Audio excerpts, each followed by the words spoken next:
Keuskupan Agung Semarang sedang menggaungkan program yang bernama FIBB atau Formasio Iman Berjenjang dan Berkesinambungan.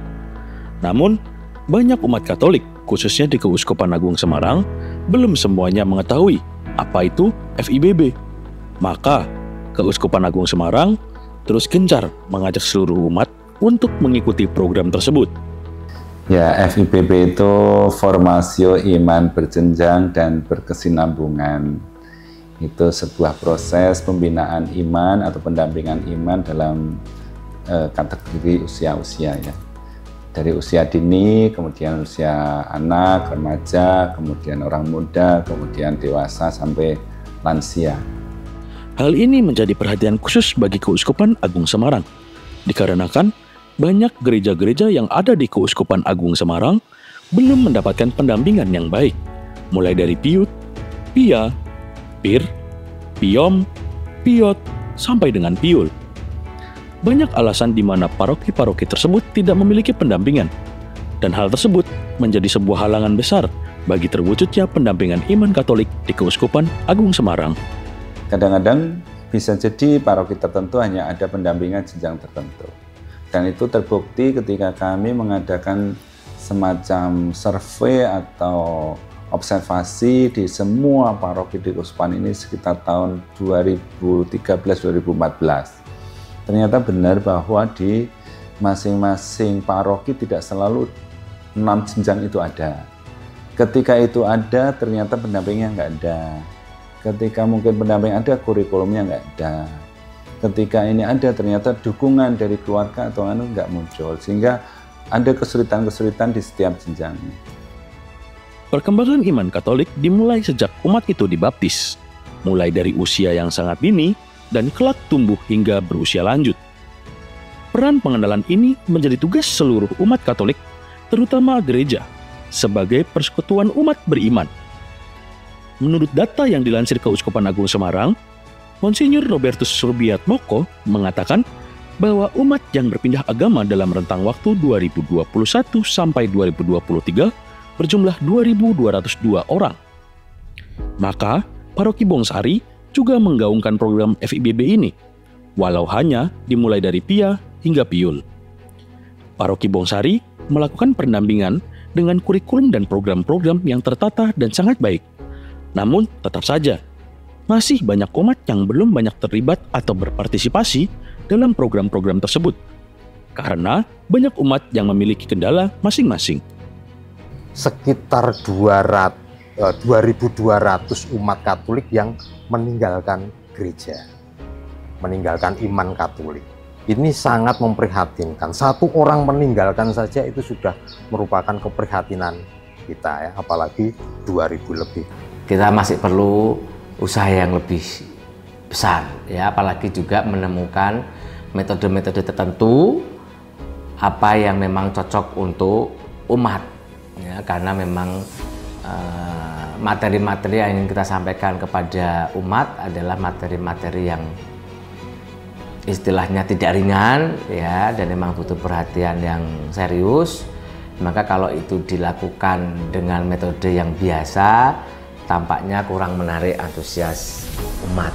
Perjalanan para pengikut Kristus itu selalu menemukan tantangan, selalu menemukan hambatan. Tidak pernah tidak ada tantangan dan hambatan sejak awal hidup menggereja. Tapi sekarang juga ada hambatannya sendiri, zaman modern. Tetapi kita juga yakin bahwa Tuhan tetap terlibat berkarya di tengah kita, sehingga kalau kita membuat program tidak hanya untuk diri sendiri, tapi untuk kepentingan bersama, pasti akan ada yang ikut. Nah, kalau pas tidak banyak yang ikut, ya kita harus setia. Pada suatu hari, kita yakin akan ada pengikutnya kalau programnya itu tepat sesuai dengan kebutuhan zaman. FIBB di Paroki Bongsari membawa misi untuk mengakomodir pengembangan iman umat dalam program-program gereja, mulai dari pendampingan sejak usia dini, anak-anak, remaja, orang muda, dewasa, dan lanjut usia. Tiap tingkatan selalu membutuhkan Yesus yang menjadi cerminan diri sesuai masalah-masalah yang dihadapi masing-masing pribadi dalam tingkatan umur mereka. Dalam penerapan FIBB ini, Paroki Bongsari yang ada dalam naungan Keuskupan Agung Semarang menanggapinya lewat berbagai macam hal. Ia, sebagai pendampingan iman yang paling dasar di Paroki Bongsari, melakukan beberapa program. Salah satunya adalah dengan melibatkan PIOM dan melakukan aktivitas bersama, melakukan permainan yang menyenangkan dalam rangka mewujudkan berkesinambungan dalam FIBB. Kan anak-anak nggak bisa nih kayak orang dewasa yang datang langsung dikasih pelajaran iman, kan nggak bisa. Pasti kita pendekatannya, apa sih hal yang mereka suka? Games. Pasti kan seperti itu kan. Oke, jadi kita bermain games tapi tetap menyisipkan seperti ya kutipan ayat Alkitab atau mungkin pesan-pesan dari game itu. Dari fun games itu pastinya kita berharap iman anak-anak tumbuh ya Kak. Kayak contohnya mereka mulai mengenal seperti tokoh-tokoh yang ada di Alkitab, rasul-rasulnya Tuhan, mungkin ya seperti itulah. Terus misal seperti games yang bisa membuat mereka percaya kalau kebaikan Tuhan itu ada. Pia juga salah satu pendampingan yang sangat membutuhkan perhatian khusus, karena di dalamnya terdapat macam-macam anak dengan karakter dan sifat-sifat yang berbeda. Namun, hal ini tidak menyurutkan semangat para pendamping Pia untuk tetap mendampingi anak-anak tersebut. Dikarenakan di dalam Pia, pendamping bisa mengajarkan dan memperkenalkan apa itu gereja Katolik, apostolik, dan iman Katolik. Pastinya susah ya Kak, ya, dengan latar belakang anak-anak yang kita nggak tahu, kalau pola asuh orang tuanya gimana kalau di rumah. Pasti kan beda-beda nih, kadang tuh ada yang jahil banget, ada yang diam banget gitu. Ya misalnya kalau yang jahil banget itu dari pendamping pasti akan merangkul dia, pindahin dulu tempat duduknya, jangan biar nggak jahilin temennya. Dari Pia diharapkan untuk melanjutkan jenjang iman ke PIR. Maka di PIR sendiri memiliki program-program yang memang mengajarkan tentang iman Katolik. Banyak anak remaja yang tidak tertarik dengan program-program gereja yang monoton. Maka, pendamping PIR memiliki cara yang unik, dengan cara yang mungkin disukai oleh para remaja zaman sekarang, yaitu menonton. Namun tetap disisipkan iman Katolik yang membangun iman para remaja di Gereja Bongsari. Kemarin Tante itu berpikirnya adalah anak muda ini sukanya sesuatu yang mendengarkan, yang bergerak, yang ada visualisasi. Tante berpikir bahwa untuk pendampingan iman remaja ini alangkah baiknya jika visual juga. Maka kemudian Tante memberikan solusi untuk pendampingan iman remajanya kita mau nobar. Kita mengajak para remaja untuk mendalami semangat dari para murid Tuhan Yesus. Nah, maka kemudian kita adakan nonton bareng, Santo Thomas, dan kemudian juga Santo Paulus. Dengan adanya teknologi visual ya, dan juga suasana yang lebih rileks, harapannya dengan menonton itu teman-teman muda lebih bisa menangkap image ya yang kuat, daya visual yang kuat terkait dengan semangat murid-murid Kristus. Pada pendampingan iman ini, Paroki Bongsari memiliki rancangan khusus terkait dengan lingkungan hidup. Salah satunya adalah dengan mewajibkan setiap umat yang berkegiatan di gereja untuk membawa botol minum dari rumah masing-masing. Terkait dengan hal ini, Paroki Bongsari juga mengaitkan lingkungan hidup dengan FIBB untuk setiap jenjang iman yang ada. PIR sendiri sudah menerapkan kebiasaan tersebut, hingga anak-anak remaja diharuskan membawa botol minum sendiri. Dan paroki juga menyediakan galon untuk anak-anak tersebut bisa mengisi kembali botol minum mereka masing-masing. Sudah sekitar 4-5 tahun ini memang gereja kita ini meminimalkan sampah plastik dan diwajibkan untuk membawa tumbler setiap kegiatan. Dan di gereja menyediakan dispenser untuk isi ulang sehingga tidak ada lagi botol-botol plastik.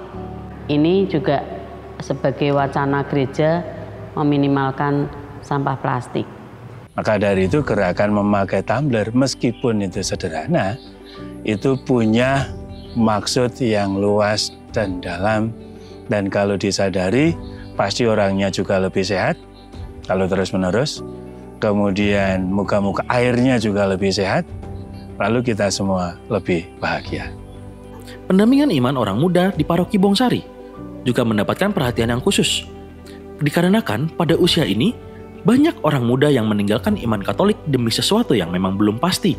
Gereja Bongsari yang digembalai oleh Romo-Romo Jesuit membuat sebuah program untuk pendampingan iman orang muda yang sesuai dengan UAP atau Universal Apostolic Preference, yang sangat sesuai juga dengan program FIBB ini. Karena ini paroki dikelola Romo-Romo Yesuit, supaya dari dalam teman-teman muda itu mengalami karunia yang dialami Santo Ignatius. Dengan demikian, lepas dari latar belakang dan hidup mereka itu akhirnya menanti sebuah karunia. Oh iya, masa muda itu kusiapkan baik-baik. Namanya Sahabat Ignatian Bongsari atau Ignatian Muda. Orang-orangnya tangguh-tangguh dan mau rajin untuk berdoa, bermeditasi. Menurut saya itu karunia luar biasa pada masa muda. Anak muda ini juga diajarkan cara berdoa selama lebih 6 bulan ini dengan 4 kali weekend. Kemudian ada penguatan spiritualitas dan mental diri secara lebih khusus, juga ada pendalaman sharing pribadi, oleh beberapa imam yang mendampingi. Dengan diadakannya program ini, diharapkannya ke depan anak muda lebih terlibat aktif dalam hidup menggereja. Seperti yang Gereja Bongsari harapkan ke depannya, anak muda harus lebih memegang erat dalam kegiatan gereja, dan mereka adalah salah satu penerus gereja ke depannya. Memang terlihat sulit untuk anak muda bisa mengikuti program-program tersebut. Banyak yang dari mereka sedang kuliah dan bekerja. Namun hal ini tidak menyurutkan semangat para pendamping untuk terus mendampingi orang muda agar bisa menjadi penerus di Gereja Bongsari. Sampai saat ini, puji Tuhan, anak-anak ini masih tetap konsisten untuk mengikuti.